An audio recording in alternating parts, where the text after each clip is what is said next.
Paul a dit, maintenant, ce qui manque aux souffrances de Christ, je l'achève en ma chair, pour son corps qui est l'Église, Colossiens 1, 24.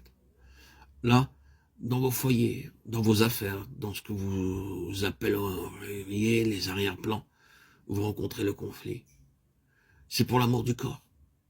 Là-bas, loin des autres, vous supportez le choc.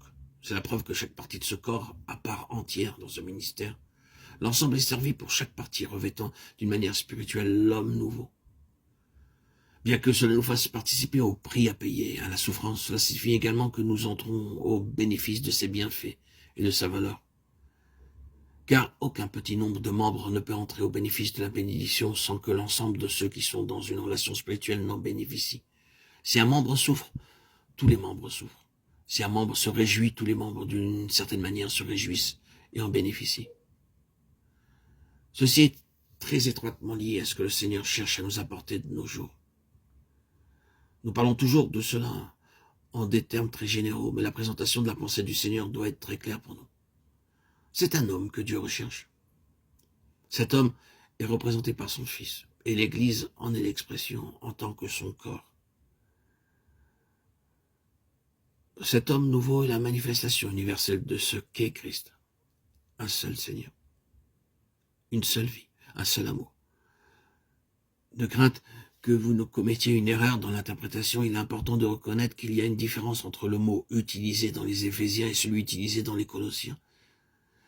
Dans les Éphésiens, nous lisons qu'il est question de revêtir l'homme nouveau. Dans les Colossiens, nous lisons que nous avons revêtu l'homme nouveau. Dans les Éphésiens, le mot kénos signifie quelque chose qui n'a jamais existé auparavant, quelque chose d'entièrement nouveau. Cette Église, cet homme corporatif selon Christ n'a jamais existé auparavant, c'est quelque chose de nouveau. Dans les Colossiens, un autre mot est utilisé qui signifie simplement frais, non nécessairement entièrement nouveau. Si vous regardez le contexte, vous verrez la signification du mot différent. Il y a une fraîcheur de pensée, une fraîcheur d'esprit qui doit être la marque de ceux qui sont en Christ. Mais notre mot présent a affaire avec le premier mot qui est kénos, le nouvel homme. L'homme qui n'a jamais existé auparavant. Il y a un vieil homme qui existait auparavant et il doit s'en aller. Voici un homme qui n'a jamais existé auparavant et il doit être revêtu. Et ce nouvel homme est selon Dieu. Cela nous ramène à notre méditation précédente. Dieu concevant ses pensées, éprouvant ses désirs et exprimant ses volontés.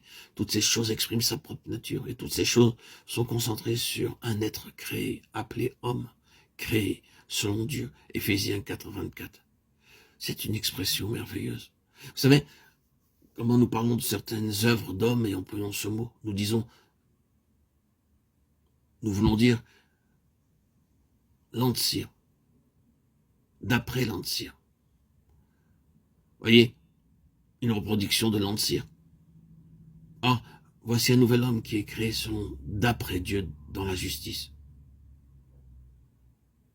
Que le Seigneur, frères et sœurs en Christ, bien-aimés, chers amis, auditeurs, auditrices, nous enseigne plus clairement la signification d'apprendre